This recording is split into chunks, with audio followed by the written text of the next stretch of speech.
New day, it's a new mini vlog. Linis, tara? Sorry mga mare ha, ngayon lang ako mag-voice over. Charot. Tayong mga mood rebels talaga kung kailan gabi saka maglilinis. Relate ka, di ba? Lalo na kung tulog yung aking anak. Kung may maliit ka tapos purong breastfeed ka mga mare. Na hindi lang perang binabudget, kundi oras na rin mga mare. Na dapat bago magising ang anak natin, dapat natapos ka na lahat sa ginagawa. Taas naman ang mga pa-adjust si OA kamay pala. Na para bang walang katapusang linis. Kaya salute to all mommies and mommies to all nanay dyan na gabi lang naglilinis kasi nga tulog ang ating mga anak. Hindi ka nag-iisa mga mare. Ako rin ganyan. Na para bang ewan ko na lang. Yung tipong 3 lang kayo mga mare. Magtataka ka kung na para bang 4 na katao yung anak ko.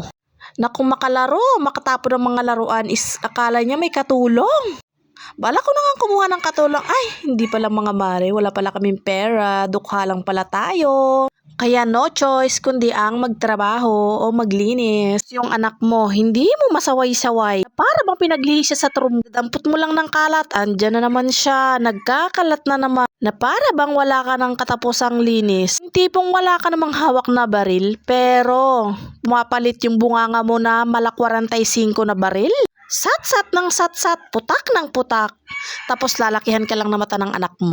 Taas ang kamay ng sinong relate dyan. Wala naman kaming lahing maladragon.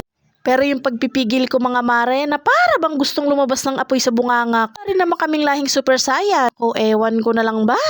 Kaya sa mga nanay dyan, I salute. Na bawal tayong mapagod. Pero pwedeng magpahinga. Yung tipong gusto mong matulog sa tanghali.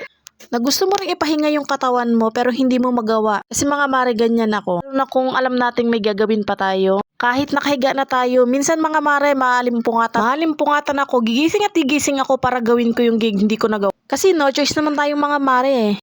No choice tayo kundi ang kumilos. Kasi nga, hindi mo naman ginagawa yan para sa iba, kundi para sa pamilya mo. Tama, di ba? Kahit pagod naman tayo mga mare, may time talaga na hindi natin maiwasan, lalo na yung anak natin na malambing. Nakakatanggal din talaga sila mga mare ng pagod. Naku mga mare, literal yan. Walang halong biro at hindi natin ma-explain, di ba, kung bakit.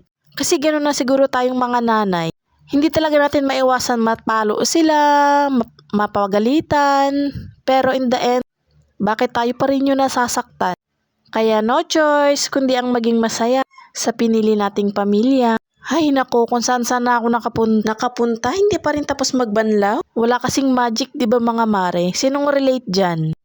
Yung tambak na yung hugasin mo na gusto mo na lang maging magic. So yan mga mare, hugas-hugas muna. And then pagkatapos kong maghugas dyan is magbabanlaw ako.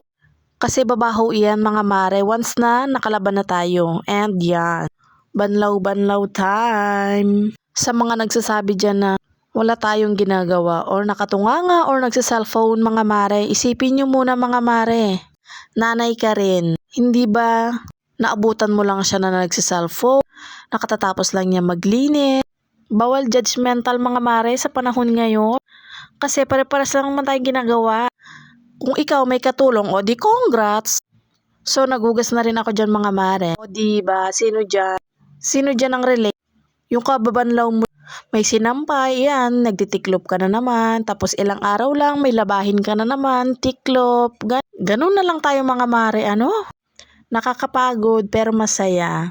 Lalo na kung makikita mong healthy, walang sakit yung anak mo, masaya na tayo dun mga mare. So hanggang dito na lang muna, salamat, pa-follow naman mga mare. Salamat!